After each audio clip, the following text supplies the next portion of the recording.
Absolutely stunning story of a wife's attempt to go on a love date. After 19 years of marriage, my wife Polly, a sexy 40-year-old mother of our 2 girls and the love of my life, dropped a bombshell. She was going on a date with a co-worker tomorrow night. Polly and I were just teenagers when we tied the knot.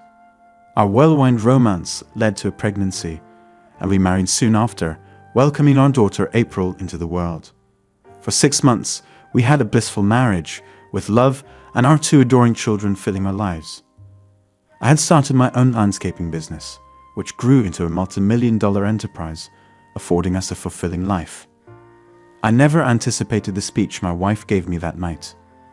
It hit me hard as I sat on the couch with a glass of scotch. Polly confessed that since the kids had left for university, she'd been battling depression and felt unhappy. This revelation shocked me. I had thought we had a perfect marriage. Polly disclosed that Elliot from accounting had become a close confidant, supporting her through her struggles, a fact previously unknown to me. The news stung deeply. Polly had never mentioned feeling depressed or upset before, and the idea of her confiding in another man was painful. Knowing she wanted a deeper connection with him was devastating. It turned out that Elliot Boy, despite being married with 3 young daughters, presented himself as a counselor. But in reality, he was nothing more than a predator lurking for unsuspecting victims. For Elliot, married women like my wife were easy targets, knowing they were vulnerable with no strings attached. "Dylan, I can't do this behind your back, and I hope you understand," Polly said, her voice tinged with desperation. "But I just need to do this for me. I know it sounds selfish, but give me this one night to see how it goes." Enraged, I wanted to scream, but I knew Polly too well.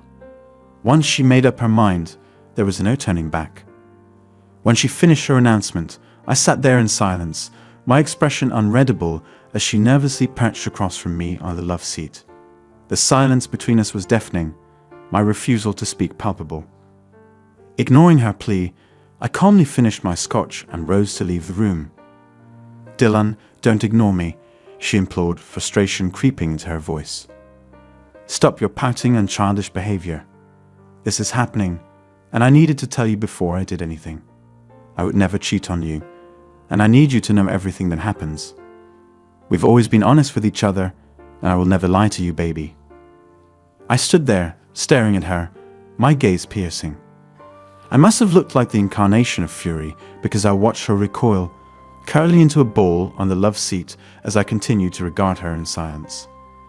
I ascended to our bedroom, swiftly packing 2 days' worth of clothes and toiletries. Without a word, I strode past Polly and out to my car in the garage. Her cries followed me. "Please, Dylan, don't go. Everything will be okay. It's just one date, that's all. And it will all be over after just one night. Surely you can give me that after 19 years, she pleaded. I shook my head in disbelief as I drove off, her words ringing hollow. I checked into the Ritz-Carlton that Thursday evening, paying the $100 per night without a second thought. I didn't care if I was in pain. I was determined to at least enjoy my accommodations. The barrage of calls and texts began immediately. After sending a single text in response, I blocked her number, informing her I would not be in contact until my return home on Saturday, following her betrayal. I knew those words would cut deep. The next day at work, I instructed my secretary to block any calls from my wife and inform security not to grant her access to the building. My plan was set, and I refused to let anything derail it. At work and among my friends, I was known as Dylan Howard, a man of action, the one in charge, the guy who got things done. People know me as someone who follows through on what I say, and they look to me for leadership. At home, however, I adopt a docile, laid-back persona, eager to please and escape from my macho alter ego. It's a strategy that's served me well for the past 19 years. Yet, it appears I've underestimated its impact. Looking back, I realize I should have been more assertive and steadfast in my domestic life. But I loved my wife and treated her like royalty. I once came across a quote that made me chuckle, but there's no humor in it now. Treat her like a queen, and she will treat you like a servant. Those words have become my reality, but I refuse to let them define my fate. So on Friday morning, I reached out to my brother, a detective in Tampa, for assistance. After explaining my predicament, he connected me with one of his associates, Hunter Torres, a private investigator. "Hunter, this is Sergeant Cooper," my brother began. "How are you, my friend? Listen, my brother needs your help tonight. I'm calling in a favor. We need you to have one of your men follow his wife. Tonight. Yes, tonight. We need to find out who she's with and gather as much information as possible on this guy by Saturday morning. I need you to run his plates and get me his home address and phone number and text it to me tonight. We want some photos of the couple as well. You know what we need. The photos can come over tomorrow, but tonight we just need the info on this man," Cooper instructed. "This is short notice, but I owe you big time, so I'll do it," Hunter responded. "You want the perp's phone and address tonight as soon as possible, and the rest of the photos and information we dig up tomorrow. What are you giving me to work with?" Cooper inquired. "Yes, that's what we need for now. I'll send over the wife's address, what time she's leaving, along with the first name of her date. I'm told he works with her at Coleman Unlimited, and his name is Elliot," Dylan interjected. "So this shouldn't be too hard for you, my friend. His wife gets home at 6 p.m, but we don't know what time the date starts. You'll need a man outside the house before 6 p.m. to follow the wife when he picks her up. That's all we need. Send me the wife's address, and I'll take care of this for you, my friend," Cooper assured. Dylan listened intently to the conversation, a smile creeping onto his face as his brother disconnected. His plan was falling into place, and he was ready to shock his unsuspecting cheating wife. Time was of the essence, so he needed immediate action. While the cheating couple dined, Dylan planned to visit Elliot Boy's wife and explain what was happening and where their spouses were at that moment. Dylan's next call was to one of his longtime friends, Jacob, asking him for the number to the escort service he frequented. Jacob, having gone through a bitter divorce and swearing off marriage, satisfied his sexual needs with escorts. Now Dylan understood why. No risk of infidelity, just straightforward transactions, likely far less expensive than dealing with a cheating spouse. The conversation with Jacob went smoothly, and Dylan managed to arrange an overnight date with a young, alluring blonde, offering an additional $500 tip. Given the unusual circumstances, Dylan explained that he was seeking the girlfriend experience, citing a recent breakup. This service offered a simulation of a loving relationship from the moment of meeting. He emphasized the need for discretion, ensuring there wouldn't be any complications, but advising the escort to understand the situation in case his wife unexpectedly showed up. Dylan instructed her not to disclose her status as a paid escort if confronted, but rather to pose as someone he had met the night before. Dylan anticipated his wife walking in on them in bed. If Polly wanted to pursue a relationship with another man, he was prepared to reciprocate with equal measure, perhaps with a touch of extravagance. They were scheduled to meet at his hotel for drinks, getting acquainted before the evening's activities commenced. Then Dylan's plan would be set into motion. Given Polly's real estate commitments, she never returned home before 7 p.m, due to hosting open houses every Saturday. It was shaping up to be one of Polly's busiest days, and this Saturday wouldn't deviate from the norm, tracing back to Thursday evening, when she declared her independence. After Dylan stormed out, she sank onto the couch, stewing over their exchange as she vented her frustration to the empty room. "I can't believe he acted so childishly, walking out without a word. What a jerk," she seethed. Polly attempted to reach Dylan via calls and texts, growing increasingly aggravated by his lack of response until that one text arrived, the one mentioning betrayal. It made her recoil, causing her to reconsider her plans. Initially viewing the date as harmless fun rather than infidelity, she pushed aside thoughts of betrayal, reassuring herself, "It's just one night of fun. Dylan will have to get over it, and we'll be back to normal. He's overreacting, but he'll forgive me, and I'll make it up to him tomorrow night. He can't resist me, and I know exactly how to make him forget." That Friday night, she returned home to an empty house, once again deliberating over her plans. Should she proceed with Elliot or call Dylan back and cancel? Despite fleeting doubts, she anticipated a thrilling evening out and resolved to stick to her plans. Taking a leisurely bath, she meticulously groomed herself, shaving her legs and applying her most alluring scented lotion. Seated at the makeup table, she transformed her pretty face into that of a seductive woman, a smirk playing on her lips as she admired the sultry reflection in the mirror. Selecting a short, provocative dress, she peeled off the tags and hung it on the mirror, slipping into stockings she had reserved for special occasions, attaching them to a new garter belt purchased earlier at Nordstrom's. As she smoothed the stockings, memories flooded back of Dylan's requests for her to dress provocatively, and a pang of guilt gripped her as she recalled past occasions, including Valentine's Day. The memory of the lingerie set Dylan brought home from Victoria's Secret lingered in Polly's mind, particularly how she had reacted to it.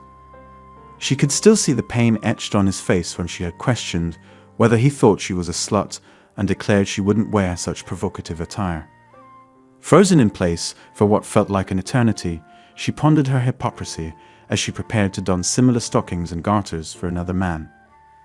This realization gave her pause, prompting her to consider for the first time breaking off the date and calling everything off. Echoes of Dylan's accusations of betrayal reverberated in her mind.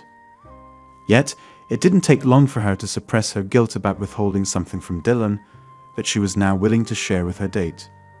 Stepping into the silky dress and zipping it up, she felt a surge of satisfaction at her decision not to wear a bra, relishing the stunning result.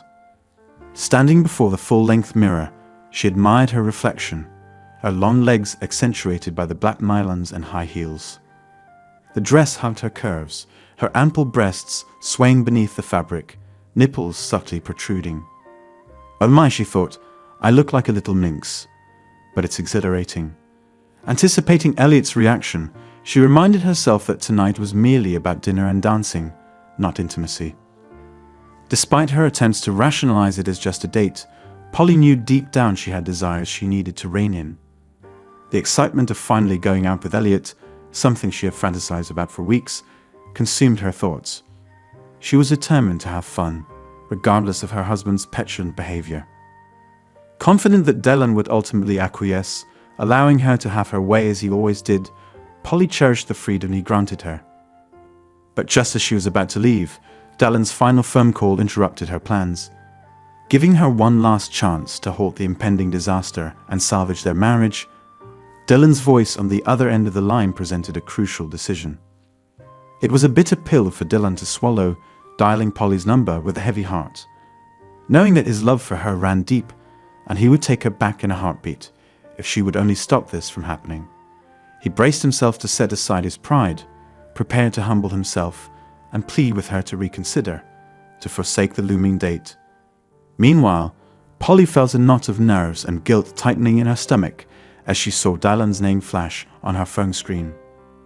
Even as she gazed at her reflection in the mirror, aware of the allure she exuded, she acknowledged the less than honorable thoughts swirling in her mind. But she knew she needed to hear Dylan out to make him understand and accept her decision. Dylan, thank you for calling me. I miss you so much, and I love you. When are you coming home, baby? She greeted him as she answered. Polly, I love you too. And that's precisely why I decided to call you, Dylan replied, his voice laden with longing. I miss you terribly, and my heart is breaking because of what you've said you want to do. I'm begging you, please don't go on this date. Just stay home, and I'll come over and do whatever you want. I swear I'll make you happy and be the man you need me to be.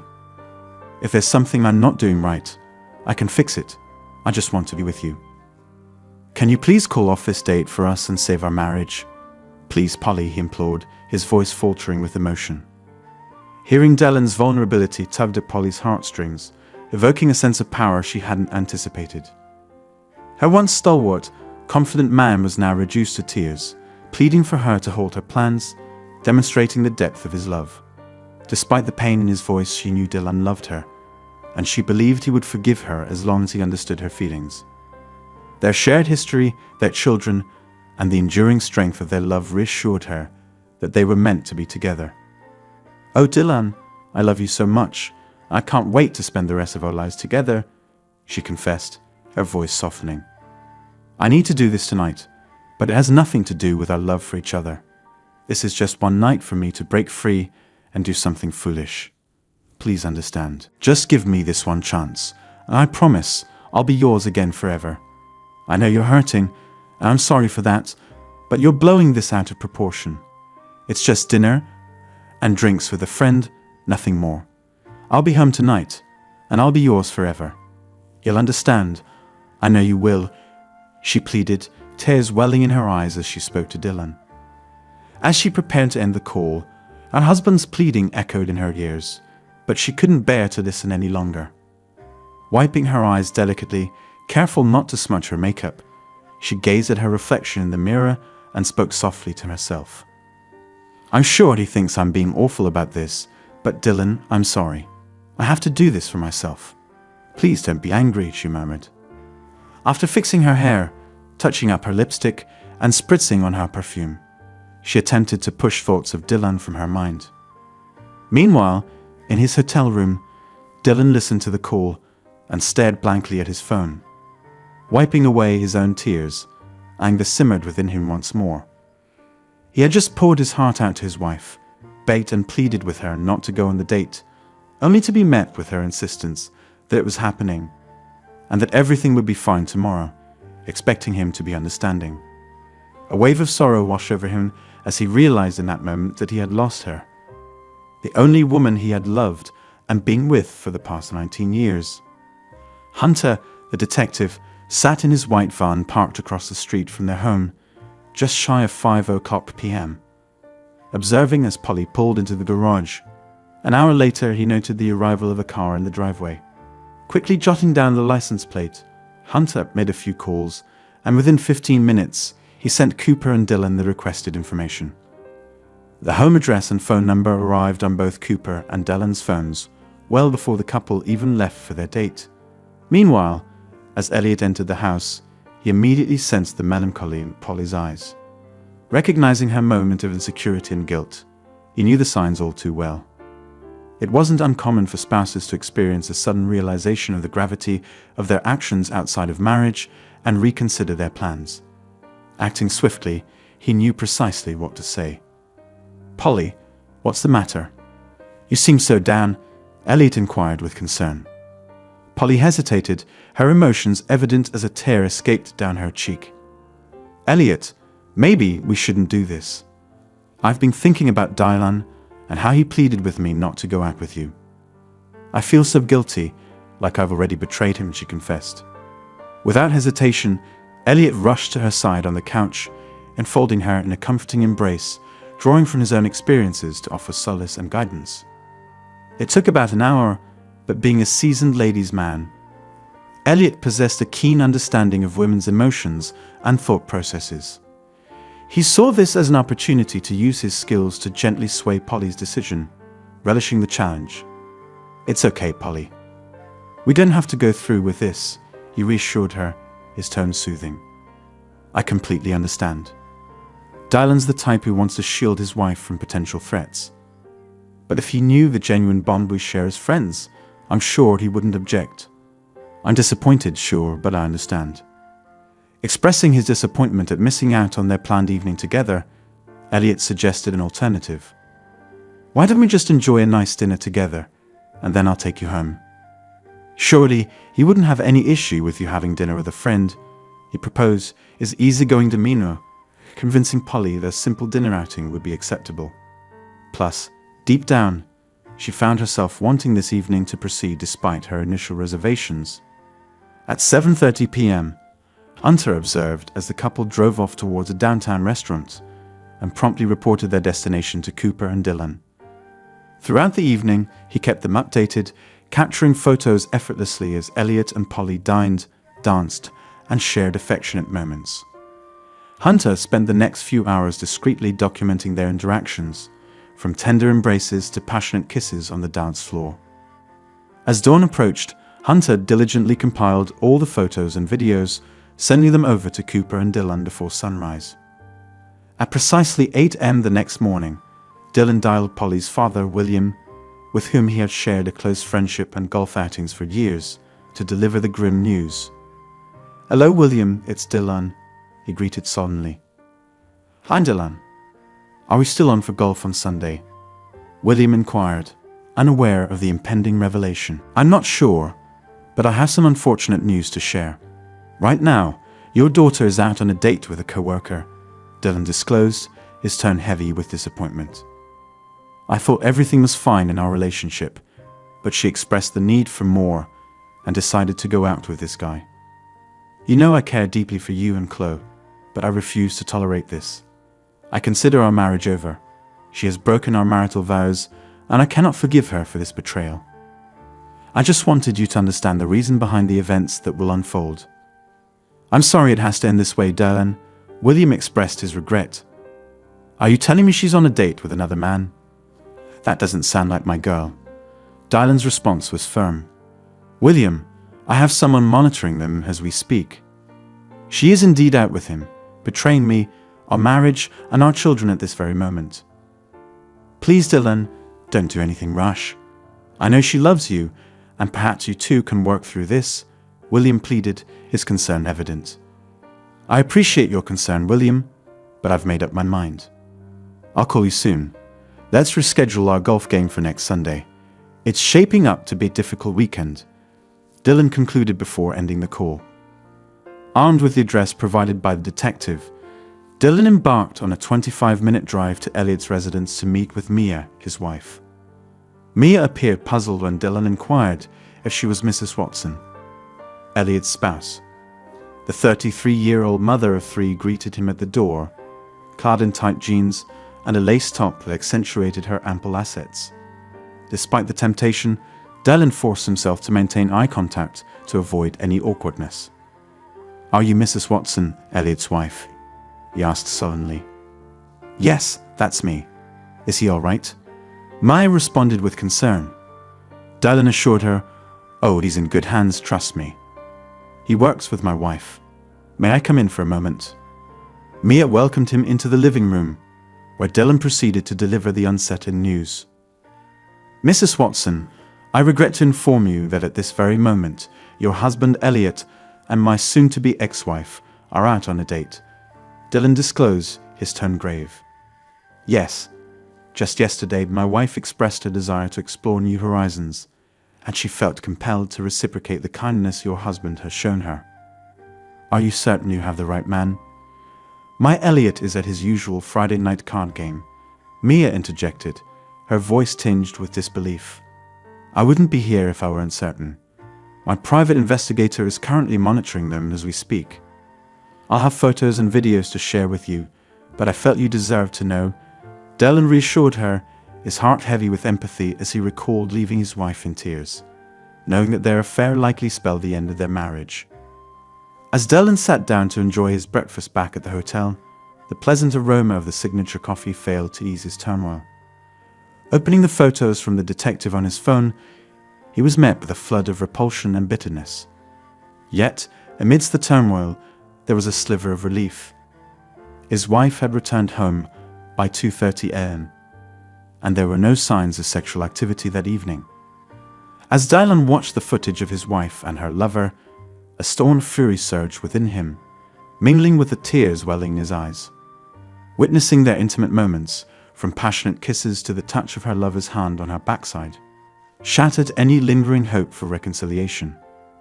The sight of her wearing stockings to her paramour only deepened the wound, reminding him of her dismissive reaction when he had gifted her the same item months earlier. The weight of her betrayal and disrespect pressed heavily upon him, igniting a tumult of emotions ranging from humiliation to profound anger. It was evident that Elliot had persuaded Polly to prolong their date beyond dinner, leading her down a path that would ultimately seal the fate of their marriage. Deep down, Polly must have sensed the wrongness of her actions before agreeing to go, driven by a desire for a fleeting experience.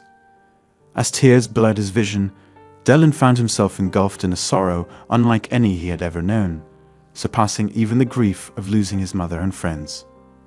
With each replay of the video, the pain grew more palpable, reaching its zenith as he fixated on the moment Elliot's hand grazed Polly's backside, her stockings on display.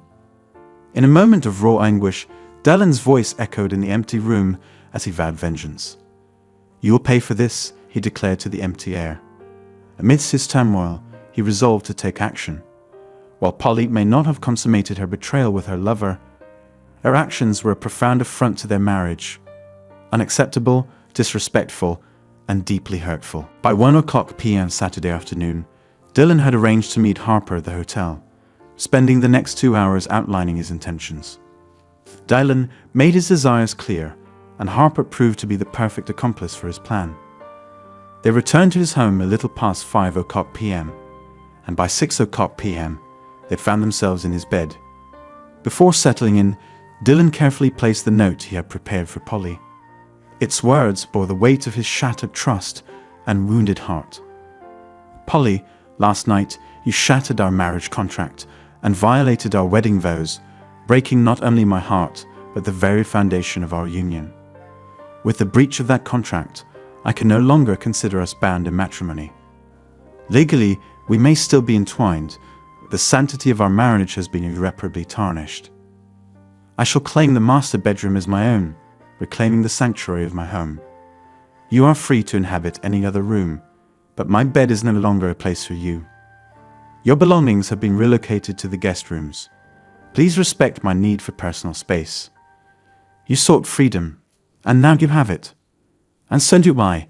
May your choices bring you the happiness you desire in your new life. With regret, your ex-husband, Dylan." With a heavy heart, he removed his wedding ring, laying it atop the letter positioned on the entryway door. Gazing at it solemnly, he punctuated his declaration with a decisive act, plunging the blade of one of his collector knives through the center of the ring, through the letter, and into the wooden door, sealing the finality of their shattered marriage. As Polly arrived home from work at 6:15 p.m., the first thing that caught her attention was a knife placed in the door. Its presence immediately sent a chilling sensation through her, causing concern to well up inside. Proceeding cautiously, she approached the door while scanning her surroundings for any other signs of disturbance. As she drew nearer, her eyes fell upon a note addressed to her, accompanied by Dylan's wedding ring. Her heart raced, and tears welled up in her eyes as she read the contents of the letter. Clutching the ring and note tightly, she hurried into the house, desperately searching for Dylan to express her desire for him not to leave her. Standing in the hallway, she called out his name amidst her sobs, but the house remained eerily quiet, save for faint sounds emanating from the bedroom. Ascending the stairs, she paused outside the bedroom door, listening attentively to the unmistakable sounds of intimacy. Consumed by a mix of anger and betrayal, she flung the door open, only to be met with the sight of a young and attractive woman straddling her husband, energetically engaged in an intimate act. Polly stood there in shock, her gaze fixed on the disheartening scene unfolding before her.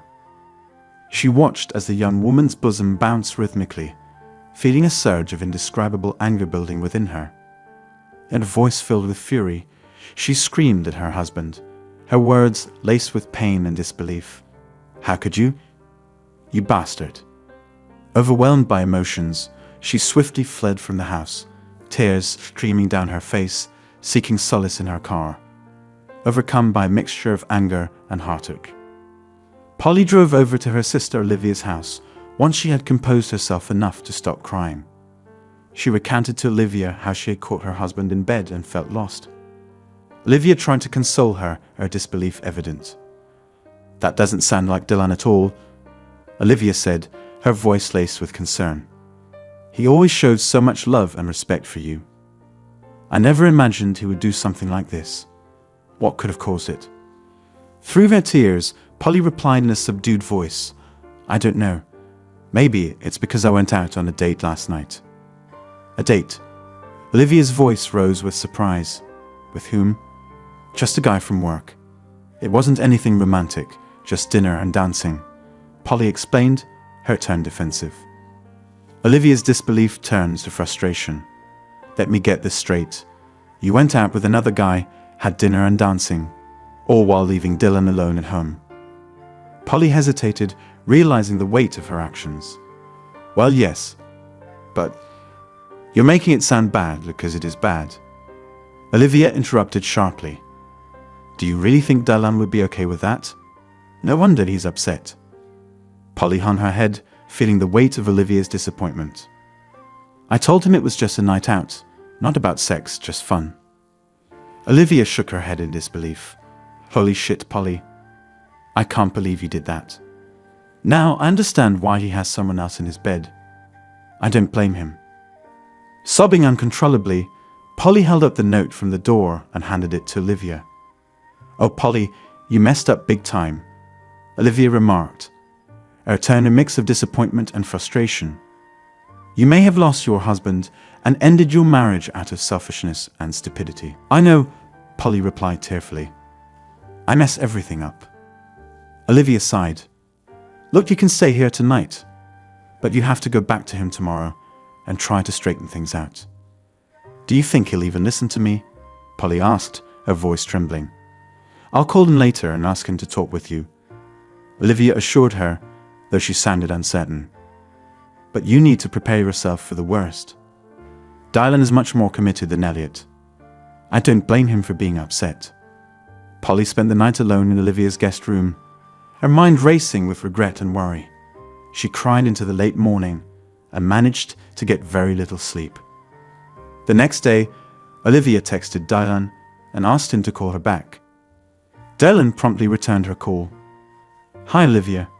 What's going on? He asked. Hello, Dylan. My sister's here, and she's explained everything that happened last night at your house. Olivia explained. I certainly don't blame you. Dylan chuckled dryly. Yep, you know me, Olivia. I don't tolerate nonsense. I know she messed up, but she's a wreck, and I can't handle her like this, Olivia admitted. You two really need to talk this out tomorrow. I don't know if you're planning to kick her out, and I wouldn't blame you, but if she hasn't taken things too far with this guy, maybe there's a chance to salvage things. Have you considered counseling? Or maybe we need to get Polly some shock treatment for her defective brain? Olivia added sarcastically.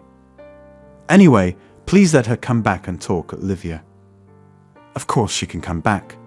This is still her home, and I didn't kick her out, Olivia assured Dylan. She just won't be with me while she's here. I'm not upset or mad anymore. My anger has been replaced with a deep hurt from her betrayal. I'll let her talk, but no promises about the future. Right now, I hate this woman as much as I love her. The pain is in control of my feelings and emotions at this moment. It would take a miracle for me to want her back, but you know that already. You're the smart one in the family. God, I can't believe my sister thought you would be okay with her going out with some other guy. What an idiot. Be patient and just know she loves you. Hopefully she didn't go too far with the idiot she was with, Dylan replied. Send her home whenever she wants. Bye, Dylan. You're my favorite. You know. I know. Love you, Olivia replied. By Sunday noon, Dylan returned from the gym to find Polly's car in the driveway and her sitting at the kitchen table. She tried to put on a smile and said, You know, we're not getting a divorce. We can work this out because we love each other. Dylan kept silent, got a cup of coffee, and sat across from Polly, who was nervously rubbing her hands together on her lap. He took a few sips and then looked up at her, finally breaking the silence. That's fine with me, Polly. Whether we proceed with a divorce or not, it holds no significance for me anymore. Once you shattered our marriage vows, our union ceased to exist in my eyes. I no longer consider us a couple. From this point forward, you are free to pursue relationships with whomever you please, just as I am. The only changes will be that you won't share my bed, and we won't engage in any sexual encounters. That night, you went out with your acquaintance, Dylan. He's not my acquaintance, and nothing inappropriate occurred. Polly, you went on a date with a man who isn't your husband. You dressed provocatively, had dinner together, held hands, allowed him to touch your buttocks and breasts, and even kissed him. You spent our time together with him. You see, that's the issue. While you view your actions as insignificant, to me they meant everything. They marked the end of our marriage. So, if you want a divorce, you can have it. No, I don't desire a divorce. Give us some time, and I'll return to sharing your bed. Now, are you finished engaging in sexual activities with the person you referred to as a little slut? I refuse to tolerate such behavior. I burst into laughter and exclaimed, "Now that's amusing. It was you who broke our marital commitment, not me. The moment you accepted a date with your boyfriend, you set me free. You abandoned our marriage the instant you got into his car. I have no intention of ending my time with Harper. She's young, attractive, delightful, and sexually satisfying. Her intimate connection is intense, and she is an incredible lover. To be honest, it was the most fulfilling sexual experience I've ever had. We explored activities that you never offered me, and now I know what I've been missing. Why on earth would I give that up? I'm not sure you know this yet, Polly, but last night, while you were out with your boyfriend, I paid a visit to his lovely wife, Mia. Did you know they have 3 beautiful children? Never mind. I'm sure you didn't even give that a thought while you were out with your lover boy. Anyway, she told me some interesting things about Mr. Nice Guy. Did you know that you were the 3rd woman that Mia has caught him with in the last year? She also told me that Charlotte Bryant from your office was the last married wife you cheated with and caused her divorce. Your Elliot boy has quite the history, but Mia told me she's done. She said that she finally realized that once a cheater, always a cheater. I guess you're in that category now as well.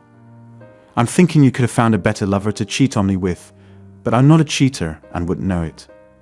Looks like you and Elliot boy succeeded in breaking up 2 families with 5 children. Nice work.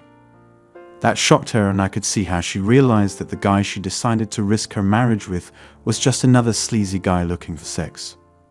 She was furious with herself for her foolishness, and the news of Elliot's breakup with other families horrified her. The anger inside her boiled over, and she lost control, unleashing her fury on her husband. "Dylan, he's not my boyfriend, and you have to stop saying that. I can't believe you went to her house and told her that he was cheating on her. My God, it was just dinner. You really are cruel and hurtful. And what about you? Being with another woman in my home is unforgivable. That has to stop. It was just a dinner. Did you forget about the dirty dancing, kissing, and fondling at the club? I promised Mia a copy of all the photos and videos, which she can use when Elliot tries to explain that it was just dinner, like you did to me. I realize that in your mind, that's not cheating. But to the rest of the normal world, that is exactly the definition of cheating. Giving yourself to someone outside your marriage is a betrayal. When will you get that through your thick skull? So you think I'm cruel and hurtful? I'm curious. How do you define what you did, loving and caring? No, I'm not giving up my time with Harper. And if you can't accept that, you don't have to be here. No, Dylan. I want you to stop seeing her and be with me. I won't see anybody else, I promise. You promise? Oh, you promise. I see. That's funny. You promised to be my wife, forsaking all others. And that promise got blown out of the water, didn't it? So, Polly, the way I see it is, if you don't like the arrangement, you are free to leave or divorce. Maybe you should go live with your lover, since you'll need a new place to call home. You and him, you're a perfect match, aren't you? Well, you're welcome to stay here. Or perhaps you prefer moving in with your sister, Olivia. I'm sure she'd be thrilled to have you around, setting such a wonderful example for her daughters, Dylan. Are you planning to end things with that woman? Do you even love me? Do you want us to reconcile and be together again? Polly, it's far too late for that. The moment you expressed your desire to be with another man, you shattered me. Love, my heart is filled with it, but trust is in short supply. I'm not certain I can ever trust and love someone who could discard me so easily. A real man wouldn't stand for his wife being with another man. Yet, that's exactly what you did. You made it clear that you intended to pursue a relationship outside of our marriage, regardless of my objections. Now that you've opened the door to that possibility, you'll have to accept my desires as well. And right now, I desire to be with Harper, a young, vibrant woman who fulfills me in ways I never imagined. I suppose seeing me happy with another woman doesn't sit too well with you, does it? Well, now you understand some of the pain I've endured, and now you'll have to face the consequences of your actions. Karma's a real kicker, but tough luck. As for divorce, that's your call. We can continue living together as roommates and see where things lead. Alternatively, if you give the green light, I'll have divorce papers drawn up within a week." "It's your call, sweetheart," I asserted firmly. She understood the gravity of my words and didn't dare challenge me in that moment. Over the next month, I brought Harper home every weekend, indulging in passionate encounters multiple times a day. Her smooth skin was like paradise, and being with her helped me regain the confidence that Polly's betrayal had stripped away. Polly despised those weekends and pleaded with me to end things with Harper. But I persisted in enjoying the excitement. Polly would leave as soon as Harper, and I arrived home on Saturday nights, only returning once Harper had departed. We had an agreement that I would notify Polly via text once Harper had left. Although I found satisfaction in our encounters and took some pleasure in Polly's discomfort, guilt began to creep back into my conscience the following week. I realized that despite the incredible physical connection with Harper, there was a lack of genuine intimacy, and the financial cost was becoming burdensome. Upon Polly's return on Sunday nights, I declared that I would take a break from seeing Harper and explore other options. Polly begged me to reconcile and cease seeing other women, admitting her mistake and professing her desire to have only me in her life. "Dylan, you've punished me enough," she pleaded. "Every week, I had to watch that girl come into our home and be with the only man I love. The pain is unbearable, and I can't bear to see you with another woman. Please, give me a chance. I know I can't compete with someone like her, but I can offer you love and things nobody else can." Her words caught me off guard. "Love? Do you even know what that is, Polly?" I countered. "Love isn't turning your back on your spouse to announce you're going to date other men. No, I don't think you truly understand what love really is, and therefore, there's no way to give something you don't have. But here's what I'll do. I won't date anyone until we seek couples counseling. If we can work through our issues, then maybe we can salvage a future together." She leaped off the couch, enveloping me in a tight hug and covering my face with kisses, finally landing on my lips. "Oh, thank you, baby," she exclaimed. "I promise I'll make this up to you." "Not so fast," I interjected sternly. "I'm not forgiving you for what you've done. I'm just giving us one last chance before I consider ending things for good." "Dylan, don't talk like that," she protested. "You love me, and I know we'll always be together. Can I sleep with you tonight? Please," she pleaded, kissing me. "No, not yet," I replied firmly. "I still can't shake the images of you with that guy from my mind. The thought of you kissing another man and letting him touch parts of you that were rightfully mine still torments me every minute of the day. I'm beyond angry at you for recklessly hurting me and destroying our marriage. You're incredibly lucky that our kids aren't aware of this. I can't even imagine what they would think of their mother acting like a slut. Clearly, I'm still seething over what you've done. Let's take things slow and see how counseling goes." I scheduled an appointment with Dr. Hayes for that Tuesday, kicking off the challenging journey of revisiting the affair, the pain, and the agony twice a week for the next 3 months. It was the same old therapy routine you've heard in countless stories, and it was just as agonizing. I had to confront the affair head-on and endure endless hours of psychobabble. Life would have been much simpler if only she'd have remained faithful to our vows, but apparently that was too much to ask for. After 3 months of counseling, twice a week, we managed to work through it. Polly finally grasped the extent of the pain and hurt she had caused, and she understood my reaction. She argued that my act of revenge was far worse, but I countered that she broke our contract and granted me my freedom the moment she agreed to go on a date with another man. Eventually, she came to see my perspective, though she wasn't thrilled about it. The counselor, on the other hand, gave me a hard time for seeking revenge. But frankly, I didn't give a damn. I'd do it all over again without hesitation. I took her back under a post-nuptial agreement in which she forfeits everything in the event of any extramarital affair. She consented to a GPS tracker on her phone, as well as granting me access to her emails and text messages with complete honesty and transparency, no more deceit. I explained that there would be a zero-tolerance policy in our home, and I made it clear that any type of infidelity, whether emotional or physical, would result in her being kicked out. She promised never to allow another man to flirt with her again, and vowed to remain faithful forever. However, I couldn't shake Mia's words. Once a cheater, always a cheater.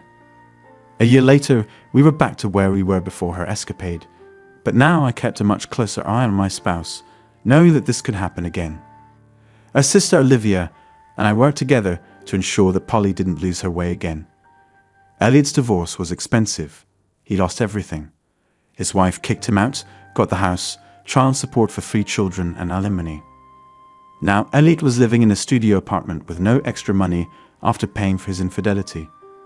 Ironically, Elliot lost everything over a dinner, a few dances, some flirting, and a few kisses. What a fool. Polly was horrified when she learned about Elliot's previous affairs and how he had caused Sophie's divorce. Understanding the consequences, she realized how close she had come to ruining her life and the love from her family. She vowed never to make that mistake again, and was determined to prove her love to Dylan and the children. Despite her commitment to fidelity, Polly couldn't shake the memory of seeing another woman with her husband, and she vowed never to let him have that opportunity again. He was hers, after all. Unfortunately for Elliot, engaging in affairs with married women proved to be both costly and painful.